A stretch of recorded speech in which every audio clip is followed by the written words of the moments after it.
2007 সালের ওই দিন প্রথম আলোর রম্য ম্যাগাজিন আলপিনে মহানবী হযরত মুহাম্মদ সাল্লাল্লাহু আলাইহি ওয়াসাল্লামকে নিয়ে ব্যঙ্গাত্মক একটি কার্টুন প্রকাশ করা হয়। প্রথম আলো জ্ঞাত সারি কার্টুনটি প্রকাশ করেছিল কারণ তারা জানত 90% মুসলমানের এই দেশে এরকম একটি কার্টুন ছাপলে তার ব্যাপক প্রতিক্রিয়া হবে। প্রথম আলোর সেই পরিকল্পনা সফল হয়েছিল। পত্রিকাটির ওই কার্টুনের বিরুদ্ধে সারা দেশে বিক্ষোভে ফেটে পড়েছিল বাংলাদেশের ধর্মপ্রাণ মুসলমানেরা। প্রিয় নবীজির সম্মানে মুসলমানদের সেই ক্ষোভ বিক্ষোভকে বহির্বিশ্বের কাছে ধর্মীয় উন্মাদনা হিসেবে প্রমাণ করার সেই মিশন সফল হয়েছিল প্রথম আলোর। ইসলাম ফোবিয়ায় ভুগতে থাকা পশ্চিমা বিশ্ব প্রথম আলোর সেই ট্যাবলেট ভালোভাবেই গিলেছিল। ডানপন্থীদের উত্থানের ভয় পরের বছরের নির্বাচনে গোটা পশ্চিমা বিশ্ব ভারতের মনোনীত ইসলাম বিদ্বেষী শেখ হাসিনাকে বাংলাদেশের শাসন ক্ষমতা তুলে দিয়েছিল। 2008 সালের ডিসেম্বরের নির্বাচনের পর 15 বছরের শেখ হাসিনার সরকার মূলত প্রথম আলোর 2007 সালের সেই কার্টুনের ফসল। এখন নিশ্চয়ই প্রশ্ন আসতে পারে 2008 থেকে 2024 সাল আওয়ামী লীগ ক্ষমতায় ছিল, সেখানে প্রথম আলোর কি লাভ? এই প্রশ্নের মাঝেই লুকিয়ে আছে আজকের অনুসন্ধানের সব উত্তর। আমি স্পষ্ট বলতে চাই যে প্রথম আলো পত্রিকা তাদের সামনে, ওখানে ডিবি মুনির ছিলেন এবং তার বস ছিলেন এই পুলিশের সাবেক আইজিপি। তিনি তখন ছিলেন ঢাকা মেট্রোপলিটনে, তিনি পুলিশ কমিশনার ছিলেন। তো ওনারা আমাকে একটু মনে করছিলেন হুজুর টাইপের মানুষ, হাবাগুবা টাইপের হয়তো এবার ভাবছিলেন। হাত করা পরিয়ে আমাকে একটু দূরে দাঁড় করেছিলেন। ওখান থেকে আমি পরিষ্কার দেখতে পাচ্ছিলাম যে প্রথম আলো পত্রিকার আমাদের সামনে লেখা, এবং শিরোনাম আমি দেখে ফেললাম ওখানে লেখা আছে যে আমেরিকান এমবেসি ও ভারতীয় দূতাবাসে আক্রমণের পরিকল্পনায় চট্টগ্রাম থেকে এই জঙ্গি থেকে গ্রেপ্তার, একদম হেডলাইন এটা। তো এরপর ধারাবাহিক যে ঘটনা ঘটলো, এই আমাকে রাতের গভীরে জিজ্ঞাসাবাদ করা হতো, বিভিন্ন সময় আমাদেরকে জিজ্ঞাসাবাদ করা হতো। আমার সাথে আমার স্কুলের আরও 2জন টিচার ছিলেন, কখনো সম্মিলিত কখনো একা একা আমাদেরকে জিজ্ঞাসাবাদ করা হতো। আমার সাথে যেটা করছে সেটা আমি দেখছি যে ওনারা বিভিন্ন জিজ্ঞাসাবাদের সময় বিভিন্ন মিডিয়ার সাথে তারা পুরো আলাপ করতেন। মূলত রাজনৈতিক দল হিসেবে আওয়ামী লীগ এবং পত্রিকা হিসেবে প্রথম আলো দুটি পরিচালিত হয় ভারতের পরামর্শে। ভারতের জন্য প্রথম আলো এবং আওয়ামী লীগ একটি আরেকটি পরিপূরক। 15 বছরের যত হত্যা খুন হয়েছে তার জন্য শেখ হাসিনা যতটুকু দায়ী, প্রথম আলো ঠিক ততটুকুই দায়ী। 3 মেয়াদের শাসনে শেখ হাসিনার সরকার যতবার সংকটে পড়েছে ততবারই প্রথম আলো ত্রাণকর্তা হিসেবে ছুটে এসেছে শেখ হাসিনার পাশে। প্রথম আলোর জন্য আওয়ামী লীগের পাশে থাকার সেই পরীক্ষার শুরুটা হয় 2009 সালের বিডিআর হত্যাকাণ্ডের মধ্য দিয়ে। সেই পরীক্ষার শুরু থেকে শেষ পর্যন্ত পুরো সময় জুড়ে আওয়ামী লীগের বিপদের বন্ধু হয়ে পাশে ছিল প্রথম আলো। 2009 সালের 25শে ফেব্রুয়ারি বিডিআর হত্যাকাণ্ড নিয়ে তখনও কেউ স্পষ্ট করে কিছু বলতে না পারলেও প্রথম আলো 26 তারিখের পত্রিকায় শিরোনাম করেছিলেন বিডিআর জওয়ানদের বিদ্রোহ। 26 তারিখে সেই পত্রিকাটি প্রিন্ট হয়েছে আগের রাত 12টার আগে। সেই লেখা হয়েছে নিশ্চয়ই তারও কিছুক্ষণ আগে। অথচ প্রথম আলোর প্রথম পৃষ্ঠা জুড়ে সবকটি শিরোনামে বিডিআর জওয়ানদেরকে বিদ্রোহী হিসেবে প্রতিষ্ঠিত করবার চেষ্টা করা হয়েছে। বিদ্রোহী নামে বিডিআর অফিসারদেরকে হত্যা করার এই পরিকল্পনা ছিল অত্যন্ত সুপরিকল্পিত, আর প্রথম আলোর পরিকল্পনা ছিল তার চেয়েও অনেক বেশি নিখুঁত। পত্রিকায় কি শিরোনাম হবে, কোন নিউজ হবে, কারা বিশেষজ্ঞ হিসেবে মতামত দেবেন সবই প্রস্তুত করে রেখেছিল প্রথম আলো। 25 তারিখের ঘটনায় ওই সময় সেনাবাহিনীতে যারা কর্মরত ছিলেন তারাও পরিষ্কারভাবে কিছু বলতে না পারলেও প্রথম আলোতে 26 তারিখের শেষ পাতায় তাৎক্ষণিক প্রতিক্রিয়ার কলামে মেজর জেনারেল অবসরপ্রাপ্ত আজিজুর রহমানের একটি লেখা ছাপা হয়েছিল। ভারতীয় রয়ের এজেন্ট এই আজিজ কোনো ধরনের তদন্ত ছাড়াই বলে দিয়েছিলেন এ বিদ্রোহ পঞ্জীভূত ক্ষোভের বহিঃপ্রকাশ। একই অবস্থা 27 তারিখের পত্রিকার। পরের দিনের পত্রিকাটির শিরোনাম করা হয় অবশেষে আত্মসমর্পণ। আলোচনার মাধ্যমে বিডিআরের 33 ঘন্টার শ্বাসরুদ্ধকর বিদ্রোহের অবসান। সব মিলিয়ে 26শে ফেব্রুয়ারি 2009 থেকে পরের 1 মাস জুড়ে প্রথম আলো যে সংবাদ প্রকাশ করেছে তার বিশ্লেষণ করলে দাঁড়ায় বিডিআরের সৈনিক আর সেনাবাহিনীর অফিসারদের মধ্যে অপারেশন ডাল ভাত নিয়ে যে দ্বন্দ্ব ছিল সেটারই বহিঃপ্রকাশ 25 তারিখ বিডিআরের বিদ্রোহ। তারপর থেকে প্রতি বছর 25শে ফেব্রুয়ারি এলেই বিডিআর হত্যাকাণ্ড নিয়ে ফলো আপ নিউজ করেছে প্রথম আলো।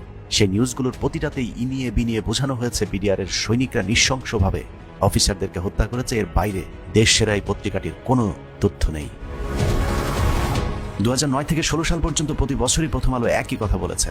বিডিআর হত্যাকাণ্ড নিয়ে মর্মস্পর্শী মুখরোচক আবেগঘন সংবাদের মাধ্যমে মায়া কান্নার দেখালো 7 বছর ধরে বিডিআর হত্যাকাণ্ডের সাথে ভারত জড়িত থাকার খবর প্রথম আলোর সহজ সরল সাংবাদিকদের মাথায় একবারের জন্যও আসেনি।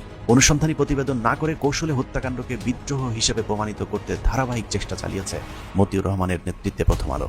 প্রথম আলো যাদেরকে নিয়ে কলাম লিখেন কিংবা প্রথম আলোতে যারা কলাম লিখেন তাদের অন্য কোনো যোগ্যতা না থাকলেও একটি যোগ্যতা থাকতেই হবে, সেটা হলো তাদেরকে ভারতপন্থী বুদ্ধিজীবী হতে হবে। হয়েছে কি ভাই, আমাদের জঙ্গি সংগঠন বা বাংলাদেশটা অস্থিতিশীল করার জন্য সকল প্রচেষ্টা সর্বসময়টা ভারতের, যেই ফর্মেই হোক। যে এমবিটা কিন্তু আপনার ওই যে বলে না চরমপন্থী দলকে নির্মূল করার জন্য তারা সৃষ্টি হয়। প্রথমে দর্শন ঢুকাই দেয় ভারত যে তুমি এই কাম করো। তার যে এক্সক্লুসিভলি দেওয়া হয় পাওয়ার জেল, প্রত্যেকটার গায়ে লেখা মেড ইন ইন্ডিয়া। প্রথম আলো এতদিন ধরে যে প্রচেষ্টা চালিয়ে আসছিল ভারতের সেই পরিকল্পনাকে আরো প্রতিষ্ঠিত করতে 2017 সালে জেনারেল মইনুল ইসলামের একটি সাক্ষাৎকার ছাপা হয়। সেনাবাহিনীতে মইনুলকে সবাই জানে একজন পরিচিত ভারতীয় এজেন্ট হিসেবে, যে কারণে বিডিআরের হত্যাকাণ্ডের পরপরই মইনুলকে বিডিআরের ডিজি হিসেবে নিয়োগ দিয়ে সব আলামত নষ্টের দায়িত্ব দেওয়া হয়েছিল। হত্যাকাণ্ডের অন্যতম মাস্টার মাইন্ড ভারতীয় গুপ্তচর মইনুলকে যে ভারত আগে থেকে বিডিআরের ডিজি বানানোর পরিকল্পনা করে রেখেছিল সেটা বোঝা যাবে। সিপাহী কর্মকর্তায় ব্যবধান ছিল শিরোনামে সাক্ষাৎকারে মইনুলের কাছে প্রথম আলোর একটি প্রশ্ন ছিল, এই হত্যাকাণ্ডের সাথে কি বিদেশি কোনো যোগসূত্র ছিল? সেই প্রশ্নে ভারতীয় চর মইনুল বলেন, বিডিআর হত্যাকাণ্ডের সাথে বিদেশের জড়িত থাকার যে অভিযোগ শোনা যায় তা ভিত্তিহীন। অপারেশন ডাল ভাতের কারণে সৈনিক আর অফিসারদের মাঝে যে দ্বন্দ্ব দেখা দিয়েছিল সেটার কারণেই নাকি বিডিআর বিদ্রোহ হয়েছিল। প্রথম আলো কি প্রশ্ন করবে সেটাও মইনুল জানে, আর মইনুল কি উত্তর দেবে সেটাও প্রথম আলো জানতো। মইনুলের মতো প্রমোশন, নারী আর টাকার স্বপ্নে মাতাল হয়ে থাকা অফিসারদের কারণে ভারতীয় চক্রান্ত ভালোভাবে বাস্তবায়ন করেছিল প্রথম আলো, কিন্তু বাধা হয়ে দাঁড়ায় অন্য আরেকটি দল।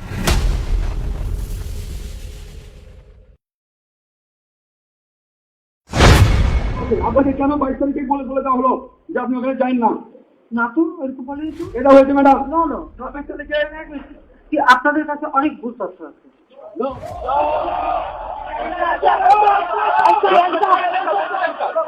আমি আরেকটা কথা বলতে চাই মাননীয় প্রধানমন্ত্রী, যারা অত্যাচারিত হয়েছে এবং গুলি খেয়ে কখনো বেঁচেছিল, যদি তৎক্ষণাৎ সেনাবাহিনী এবং এয়ারফোর্স দিয়ে যদি সেখানে অপারেশন চালানো হতো, অনেক গুলিবিদ্ধ অফিসার বেঁচে যেত।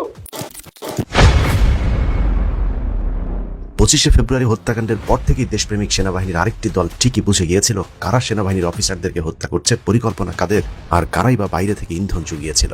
এসব জানার কারণে শেখ হাসিনার সামনে উত্তেজিত সেনা কর্মকর্তারা প্রশ্ন করেছিলেন কেন দীর্ঘ সময় ধরে পিলখানার ভেতরে সেনা অভিযান চালাতে অনুমতি দেওয়া হয়নি। যদি কখন আপনি সেনাবাহিনী পাঠাতে ব্ল্যাক করে দেন, আবার আপনার বন্ধুরা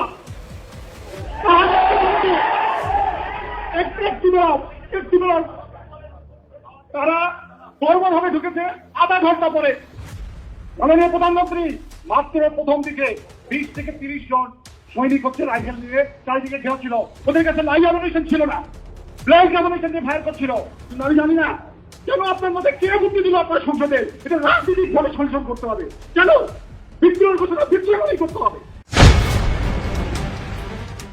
চোখে মুখে আগুন জ্বলতে থাকা সেনাবাহিনীর এসব কর্মকর্তাদের রেখে ভারতের পরিকল্পনা যে বাস্তবায়ন করা যাবে না সেটা শেখ হাসিনা সেদিনই বুঝতে পেরেছিলেন, যে কারণে গণভবনে সেদিন যেসব সেনা কর্মকর্তারা হত্যার জবাব চেয়েছিলেন তাদেরকে এক এক করে গুম, খুন কিংবা চাকরি থেকে অব্যাহতি দেওয়া শুরু হয়। এরই মধ্যে দেশপ্রেমিক অফিসাররা বুঝতে পারেন যারা বিডিআর হত্যাকাণ্ডের প্রতিবাদ করেছিলেন তাদেরকে একের পর এক সরিয়ে দেওয়া হচ্ছে সেনাবাহিনী থেকে, আর ভারতীয় রয়ের সদস্যদেরকে তাদের জায়গায় এনে বসানো হচ্ছে। ভারতের এই ষড়যন্ত্র জানার পরই সেনাবাহিনীর কয়েকজন মিলে সিদ্ধান্ত নেন শেখ হাসিনাকে ক্ষমতাচ্যুত করতে না পারলে ভারতের হাত থেকে বাংলাদেশকে বাঁচানো সম্ভব নয়, যে কারণে দেশের সার্বভৌমত্ব রক্ষার লক্ষ্যে সেনাবাহিনীর ওই অংশটি একটি কূ করার পরিকল্পনা করেন।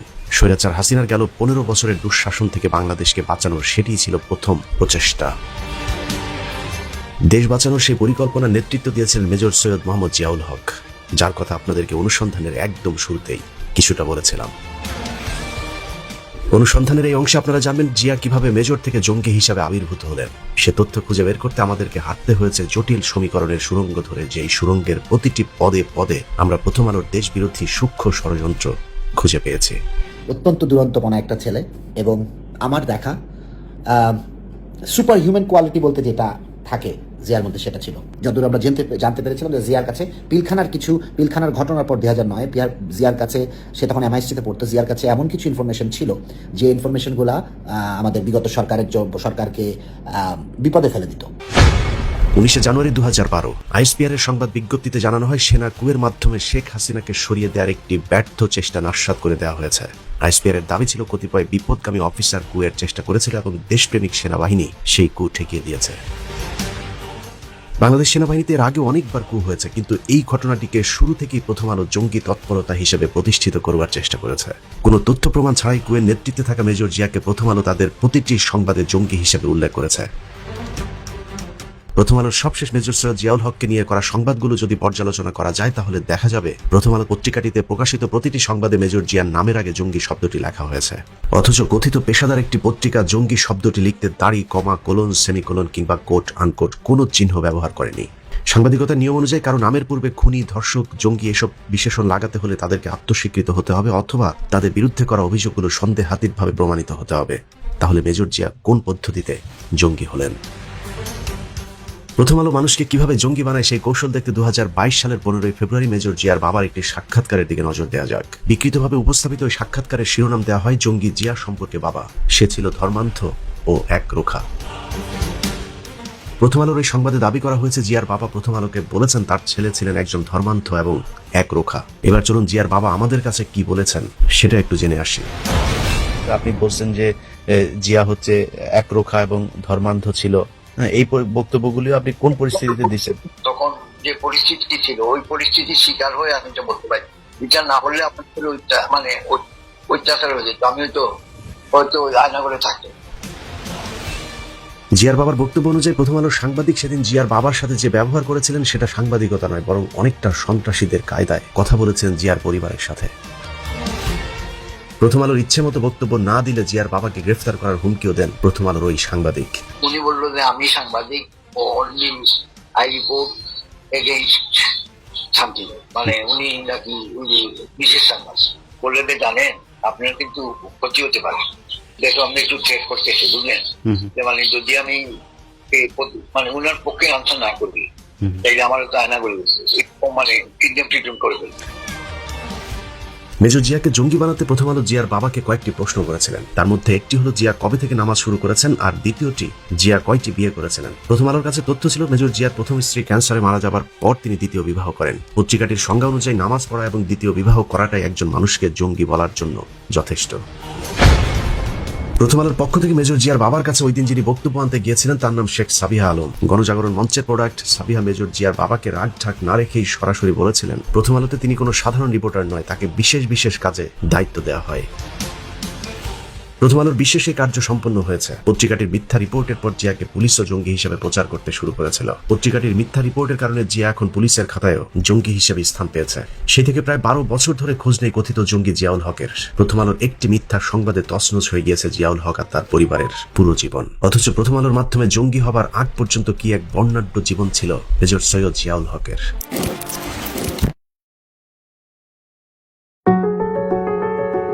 মেজর জিয়ার পুরো নাম সৈয়দ মোহাম্মদ জিয়াউল হক। গ্রামের বাড়ি মৌলভীবাজার জেলার মোস্তফাপুরে। শিক্ষা জীবনের শুরু মৌলভীবাজারের ঐতিহ্যবাহী বিদ্যাপীঠ the Flowers KG and High স্কুলে। এরপর পরিবারের সাথে ঢাকায় এসে উত্তরার Holy Child School and College থেকে এসএসসি পাশ করেন। তারপর সিলেট ক্যাডেট কলেজে ভর্তি হয়ে ফিরে যান সিলেটে। ছাত্র জীবনে জিয়া পড়তেন কম, কিন্তু এসএসসি এইচএসসিতে মেধা তালিকায় স্থান করে নিয়েছিলেন মেধাবী এই সেনা কর্মকর্তা। ছিলেন সিলেট ক্যাডেট কলেজের সেরা অ্যাথলেট, বন্ধু হিসেবেও ছাত্রদের মাঝে ছিলেন তুমুল জনপ্রিয়। মেজর জিয়া শ্রেষ্ঠ একাডেমিক পুরস্কার, ডক্টর কুদরতি খোদা গোল্ড মেডেল এবং বেস্ট ফায়ারার হিসেবেও পেয়েছিলেন পদক। বিএমএতে তিনি ছিলেন ব্যাটালিয়ন সিনিয়র আন্ডার অফিসার, যা প্রশিক্ষণরত ক্যাডেটদের মধ্যে সবচেয়ে বড় দায়িত্ব। পিটি ড্রিল, ফায়ারিং সহ সব শাখায় সর্বোচ্চ নাম্বার পেয়ে বাংলাদেশ মিলিটারি একাডেমিতে তিনি হয়েছিলেন সবার মাঝে সেরা। এছাড়া বিএমএতে মেজর জিয়াউল হকের ছিল 4 মিনিট 43 সেকেন্ডে 1 মাইল দৌড় প্রতিযোগিতা শেষ করার এক দুর্দান্ত রেকর্ড, যা ওই সময় পর্যন্ত বিএমএতে কারো ছিল না। Major Ziaul Haque junior command and staff কোর্সেও প্রথম হন। যদিও ওই কোর্সে আরো 2-3টি লং কোর্সের প্রথম সারির অফিসাররা ছিলেন। জিয়া সেই কোর্সে রেকর্ড ব্যবধানে প্রথম স্থান অধিকার করেছিলেন। Major Jia was outstanding officer of 21st long course. He was sword of honor. খুঁজে খুঁজে দেখলাম একটা 3 জন ক্যাপ্টেনের পেলাম, তারা হলো আর্মিতে তাদের ক্যাপ্টেন হিসাবে বেস্ট ক্যাপ্টেন। এক নাম্বারে হলো ক্যাপ্টেন জিয়া। ক্যাপ্টেন জিয়া এমন ইন্টেলিজেন্ট অফিসার, যে সময়ে কম্পিউটার আর্মিতে চালুও হয় নাই, সে সময় হি ওয়াজ এক্সপার্ট ইন আইটি এবং আইটি এক্সপার্ট ছিল এবং আউটস্ট্যান্ডিং ব্রিলিয়ান্ট। আইকিউ তার ছিল টপ লেভেলের আইকিউ। তো আমি জিওসি কে নাম দিলাম, স্যার আপনি সিলেক্ট করেন এখান থেকে। জিওসি 1 নম্বরটা টিক করে দিলেন, জিয়াকে আনা হলো ডিভিশন হেডকোয়ার্টারে। তো ডিভিশন হেডকোয়ার্টার স্টাফ হিসেবে I had and everybody had very good relation. General ইয়েও বলতে পারবেন, এখন আমি যার নাম বললাম, হ্যাঁ উনিও বলতেন, উনি তো ওনার ডাইরেক্ট আন্ডারে ছিলেন এই ক্যাপ্টেন জিয়া। আর কাজকর্ম এত সুন্দর, এত গোছালো, যে একজন সামরিক অফিসার যেটা হওয়া উচিত। জীবনের সব ক্ষেত্রে প্রথম হওয়া সেই মেজরকে জঙ্গি হিসেবে প্রচার করতে থাকে প্রথম আলো। কোনো তথ্য প্রমাণ ছাড়া প্রথম আলো এমনিতেই একজন নিষ্পাপ মেধাবী অফিসারকে জঙ্গি বলে চালিয়ে দেবে, এটা কোনো স্বাভাবিক ঘটনা না। মূলত পিলখানা হত্যাকাণ্ডকে কেন্দ্র করে সেনাবাহিনীর ভেতরে যে চরম অস্থিরতা কাজ করছিল, তখন সরকার পাল্টা কুয়ের শঙ্কা করছিল। বিদ্রোহী ওই অংশটি যেন আন্তর্জাতিক সমর্থন না পায়, সে কারণেই দেশপ্রেমিক সেনাবাহিনীর ওই অংশটিকে জঙ্গি তকমা দিয়ে আন্তর্জাতিকভাবে কট্টরপন্থী ইসলামিস্ট হিসেবে প্রতিষ্ঠিত করা হয়। যত রকমের জঙ্গিবাদের অপকর্মের পরিকল্পনা কারী হিসেবে তাকে একটা কাগজে কলমে একটা চরিত্র ক্রিয়েট করেছে আমাদের গোয়েন্দা বাহিনী, এবং সবকিছুর বিরুদ্ধে পিছনেই তাকে বলা হয় যে জিয়া এগুলো করছে। এক্সট্রিমলি সে একজন আপরাইট অফিসার, সে তার কোর্সের ফার্স্ট সৌরভ অনার, 40/41 লং কোর্সের অফিসার, পদাতিক বাহিনীর অফিসার। সে সেনাবাহিনী ম্যাটেরিয়াল, মানে সে সেনাবাহিনী প্রধান ম্যাটেরিয়াল। সে ভবিষ্যতে যদি থাকতো তাহলে হয়তো ওই দৌড়ে থাকতো, ওয়ান অফ দি জেনারেল। ভারতের প্রযোজনায় প্রথম আলোর সফল জঙ্গি নাটকের মধ্য দিয়ে ক্যান্টনমেন্টের দেশপ্রেমিক সেনাবাহিনীর অংশটিকে নিস্তব্ধ করে দেওয়া হয়। কিন্তু প্রাথমিকভাবে বিডিআর হত্যাকাণ্ডকে ধামাচাপা দেওয়া সম্ভব হলেও পিলখানা ট্র্যাজেডি, 5 গণহত্যা থেকে শুরু করে আলেমদের উপর নির্যাতন সহ নানা কারণে সরকারের প্রতি জনগণের ক্ষোভ বাড়তে থাকে, যার বিস্ফোরণ হয় 2012-13 সালে সংগঠিত সিটি কর্পোরেশন সহ স্থানীয় নির্বাচনগুলোর ফলাফলে। সবগুলো সিটি কর্পোরেশন নির্বাচনের পর আওয়ামী লীগ বুঝতে পারে আসন্ন জাতীয় নির্বাচনেও তাদের ভরাডুবি সুনিশ্চিত। কিন্তু আওয়ামী লীগ ক্ষমতা থেকে সরে গেলে বিডিআর হত্যাকাণ্ড সহ ভারতের সব পরিকল্পনা ফাঁস হয়ে যাবে। সে কারণেই হাসিনাকে ক্ষমতায় রাখার নতুন ষড়যন্ত্র শুরু করে ভারত, আর সেই ষড়যন্ত্রেও ভারতের পাশে এসে দাঁড়ায় মতিউর রহমানের প্রথম আলো। পুরাতন বন্ধুকে দিয়ে পুরাতন কৌশল কাজে লাগায় ভারত। 2013 সালে প্রথম আলো আবারও শুরু করে জঙ্গি খেলা। 2007 সালে সেই পুরাতন অস্ত্র আবারও নতুন করে কাজে লাগায় পত্রিকাটি। 2014 সালে জাতীয় নির্বাচনের আগের বছর 2013 সালের 11 মার্চ প্রথম আলো রস আলো ম্যাগাজিনে পবিত্র কোরআনের সূরা লোকমানের 27 নম্বর আয়াতের বিকৃত করে মহানবী সাল্লাল্লাহু আলাইহি ওয়াসাল্লামকে নিয়ে কটূক্তি করা হয়। 2007 সালের মতো আবারও ধর্মপ্রাণ মুসলমানদের একটি অংশ ক্ষোভে ফেটে পড়েন।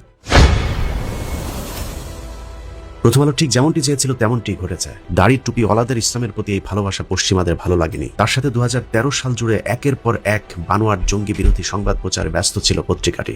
আপনি যদি প্রথম আলোর জঙ্গি নিয়ে সংবাদগুলো পর্যালোচনা করেন তাহলে দেখবেন প্রতিটি নির্বাচনের আগেই জঙ্গিদেরকে নিয়ে প্রথম আলো রকমারি সব সংবাদ ছড়াতে থাকে। 2013 সালেও তার ব্যতিক্রম হয়নি। প্রথম আলো শিরোনামগুলোতে নতুন নতুন জঙ্গি, দেশে আবারও জঙ্গি, ভয়ঙ্কর জঙ্গি কিংবা দেশে সাদা কালো জঙ্গি সহ নানান ধরনের মুখরোচকর সব সংবাদ পরিবেশন করতে থাকে। পশ্চিমারাও এসব গিলেছে, যে কারণে আওয়ামী লীগের অধীনে বিনা ভোটের একটি সরকার ক্ষমতায় আসার পরেও পশ্চিমাদের কাছে বৈধতা পেয়েছে। 2014 সালে নির্বাচনের পর 2 বছর প্রথম আলোতে আর নতুন কোনো জঙ্গি দলের খবর পাওয়া যায়নি। 2 বছর পর হলি আর্টিজেন দিয়ে প্রথম আলো ভারত আর আওয়ামী লীগের যৌথ প্রযোজনায় জঙ্গি খেলার আবারও শুরু হয়। প্রথম আলো সেই খেলাতে নিবরাজ সহ বেশ কয়েকজন নিষ্পাপ মানুষের জীবন গিয়েছে। সরকারের সফল জঙ্গি নাটকের পর 2017 থেকে 2018 সালে নির্বাচনের আগ পর্যন্ত ধারাবাহিকভাবে চলেছে প্রথম আলো নিজস্ব উৎপাদিত কথিত জঙ্গিদের উৎপাত নিয়ে মন গড়া সব সংবাদ। জঙ্গি খেলায় সরকার মাঝে মধ্যে বিরতি দিলেও প্রথম আলো সরকারকে দৌড়ের উপর রাখতে বিভিন্ন সময় সংবাদের শিরোনাম করেছে জঙ্গি দমনে আত্মতৃপ্তির সুযোগ নেই। সরকারের পক্ষ থেকে বাংলাদেশে আইএসআই জঙ্গির কোনো অস্তিত্ব নেই বলার পরেও প্রথম আলো তা মানতে নারাজ। সরকার কেন অস্বীকার করেছে তার জন্য সরকারের মন্ত্রী এমপিদের সমালোচনায় লিপ্ত ছিল প্রথম আলো। যেভাবে হোক আইএসআই কিংবা তালেবানদের সাথে বাংলাদেশের আলেমদের একটা যোগসূত্র আছে সেটা চেষ্টা করার জন্য প্রথম আলোর চেষ্টা ছিল প্রাণান্তকর। এভাবে পশ্চিমাদেরকে জঙ্গি জুজুর ভয় দেখিয়ে 2018 সালে দিনের ভোট রাতের পরেও দিব্যি সরকার গঠন করেছে আওয়ামী লীগ। সবশেষ 2024 সালের আগে 2023 সালেও আওয়ামী লীগকে ক্ষমতায় আনতে প্রথম আলো জঙ্গি ট্রাম্প খেলেছে। 2023 সাল জুড়ে প্রথম আলো আবারও বাংলাদেশে জঙ্গিদের উত্থান বুঝাতে নানা ধরনের আজগুবি সংবাদ পরিবেশন করতে থাকে। জঙ্গি গোষ্ঠীর কেন হঠাৎ আবির্ভাব 10 টাকা, এই শিরোনাম দিয়ে 2023 সালে শুরুটা হয় প্রথম আলোর। তারপর পুরো বছর জুড়ে চলেছে জঙ্গিদেরকে নিয়ে নানান ধরনের মিথ্যা বানোয়াট সংবাদ। কোথাও বলা হয়েছে দেশে নতুন জঙ্গি সংগঠন, কোথাও আবার আল কায়দাপন্থী বাংলাদেশি জঙ্গিদেরকে নিয়েও দুশ্চিন্তায় ছিল প্রথম আলোর মতিউর রহমান গঙেরা। প্রথম আলোর এসব জঙ্গি আশঙ্কা আগাম সতর্কতা জারির পরেও বাস্তবে কিছুই ঘটেনি। কিছু যে ঘটবে না সেটা প্রথম আলো জানতেন, যে কারণে 2024 সালে নির্বাচনের পর এসে সেই পত্রিকাটি শিরোনাম করেছিল দেশে জঙ্গিবাদ নিয়ন্ত্রণে, আর মাথাচাড়া দিতে পারবে না। এভাবে প্রথম আলোর সৃষ্ট কথিত জঙ্গিদের কখনো উত্থান আবার কখনো পতন হয়েছে। এই উত্থান পতনের ভয়ঙ্কর খেলায় অসংখ্য আলেমের জীবন কেড়ে নিয়েছে। জঙ্গি আস্তানায় অভিযানের নামে 6 মাসের বাচ্চা সহ বোমায় উড়িয়ে দেওয়া হয়েছে পুরো পরিবার। কথিত জঙ্গিদের মধ্যে যাদেরকে বাঁচিয়ে রাখা হয়েছে তাদের জীবনের উপর দিয়েও বয়ে গেছে কাল বৈশাখী ঝড়। প্রথম আলোর জঙ্গি ঝড়ে ছন্ন ছাড়া হয়ে যাওয়া আলেমদের মধ্যে অন্যতম একজন মাওলানা হারুন ইজহার। 2009 সালে আওয়ামী লীগ ক্ষমতায় আসার পর থেকে কয়েক দফায় আটক হন আলোচিত এই আলেম। আটকের পর কখনো গুম, কখনো আটক, আবার কখনো রিমান্ডের নামে চালানো হয়েছে তার উপর অবর্ণনীয় নির্যাতন। সবচেয়ে ভয়ঙ্কর বিষয় হলো তার গুম হয়ে থাকার ওই সময়টাতে বিভিন্ন সংস্থা তাকে যখন জিজ্ঞাসাবাদ করত সেই সময় সব ক্ষেত্রে প্রথম আলোর একজন সাংবাদিক সরাসরি কিংবা টেলিফোনে যুক্ত থাকতেন। আর প্রথম আলোর সাংবাদিক যেটা প্রশ্ন করতেন সেটাই স্বীকারোক্তি হিসেবে বিভিন্ন সংবাদ মাধ্যমকে জানাতো আইন শৃঙ্খলা বাহিনীগুলো। হারুন ইজহারের মতো ঠিক একইভাবে অসংখ্য আলেমকে নির্যাতন করেছে শেখ হাসিনার ইসলাম বিদ্বেষী সরকার, যে সরকারের পুরোটা সময় জুড়ে পাশে ছিল প্রথম আলোর মতিউর রহমান। অনুসন্ধানে আমরা যতজন আলেমের সাথে কথা বলেছি সকলকেই ধরে নিয়ে জোর করে জবানবন্দি নেওয়ার চেষ্টা করা হয়েছে। অবর্ণনীয় নির্যাতনের পরেও যারা স্বীকারোক্তি দেয়নি তাদেরকে মন গড়া কল্প কাহিনী সাজিয়ে জঙ্গি হিসেবে প্রচার করেছে প্রথম আলো। আমাকে গ্রেপ্তারের পরে যে বিভিন্ন বিষয়ে নির্যাতন করা হয়েছে তার মধ্যে একটি গুরুত্বপূর্ণ বিষয় ছিল মেজর জিয়া। মূলত মেজর জিয়াকে এটা আমার আদৌ জানা নেই, কখনো তার সাথে আমার পরিচয় হয়নি, দেখাও হয়নি, কিন্তু প্রচার করা হলো মেজর জিয়ার সাথে আমার সম্পর্ক আছে, আমার মাধ্যমে সে জঙ্গি হয়ে গেছে। আমার মনে হয় শেখ হাসিনার রেশা রোশানলে যারাই পড়ে তাদেরকে সে কোনো না কোনোভাবে ধ্বংস করার পায়তারা করে। বিডিআর বিদ্রোহের নামে যে সকল সেনাবাহিনীর কর্মকর্তা অফিসারগণ হাসিনা বিরোধী ছিল তাদের হত্যা করা হয়। এরপরেও যারা থেকে যায় মূলত তাদের জন্যই এই জঙ্গি তকমা আঁটা হয়। গেল 15 বছরের শাসনামলে নির্যাতনের শিকার সব আলেমের গল্পটা প্রায় একই রকম। আমি আসলে ওই সময় 164 বাস্তবতা সম্পর্কে আমার এতটা জানা ছিল না। আমি পরে যখন জেলখানায় গিয়েছি তখন শুনেছি যে 164 কারণে একজনের ফাঁসি বা একজনের যাবজ্জীবন এরকম হয়ে যেতে পারে। আর বাস্তবে ওখানে কি লিখেছে এটা আমাকে পড়ারও সুযোগ দেয় না, আমি পড়তেও পারি না। ঠিক আছে, শুধু আমাকে আসার আগে কাউন্টার টেররিজমের এডিসি ইমরান সে শিখাইতেছে, বলবেন টিএনটি কলোনি থেকে আপনাকে অ্যারেস্ট করেছে। আমি আরো 4-5 জনকে নাশকতা করার উদ্দেশ্যে একত্রিত হয়েছি। দুপুর 12টার সময় পিসডালা রাস্তার কাছে একত্রিত হয়েছে। গোপন তথ্যের সূত্র সংবাদ পেয়ে তারা আমাকে সেখানে ধরতে গিয়েছে, বাকিরা পালিয়ে গেছে, আমি ধরা পড়ে গেছি। মিথ্যা জঙ্গি সম্পৃক্ততার অভিযোগে যেসব আলেমদেরকে আটকে রাখা হয়েছিল তাদের অধিকাংশই ছাড়া পেয়েছে, অথচ আবারও ঝড় এলে তার মোকাবেলার প্রস্তুতি নেই আলেমদের। প্রথম আলো, ডেইলি স্টার সহ যেসব সংবাদ মাধ্যমে দেশের দাড়ি টুপি পড়া বিপজ্জনক করে তুলেছিল তাদের বিরুদ্ধে আলেমদের পক্ষ থেকে এখনো কোনো মামলা করা হয়নি। ডিবি, এসবি, সিআইডির পাশাপাশি কাউন্টার টেররিজম, সিটিটিসি সহ পুলিশের যেসব সংস্থার সদস্যরা আলেম নির্যাতনের সম্পৃক্ত ছিল তাদের বিরুদ্ধে এখনো আলেমদের পক্ষ থেকে চোখে পড়ার মতো কোনো তৎপরতা দেখা যাচ্ছে না। আলেমদেরকে মনে রাখতে হবে প্রথম আলো আর ইসলাম একসাথে চলতে পারে না। মতিউর বাহিনী এখন নিশ্চুপ হয়ে থাকার মানে তারা থেমে যায়নি, তারা আবারও প্রতিশোধ নেওয়ার প্রস্তুতি নিচ্ছেন। সুযোগ পেলে প্রথম আলো আবারও জ্বলে উঠবে, সেই আগুন সামাল দেওয়ার প্রস্তুতি এদেশের আলেম সমাজের আছে কিনা সেটা একটু ভেবে দেখার বিষয়। আল্লাহ হাফেজ।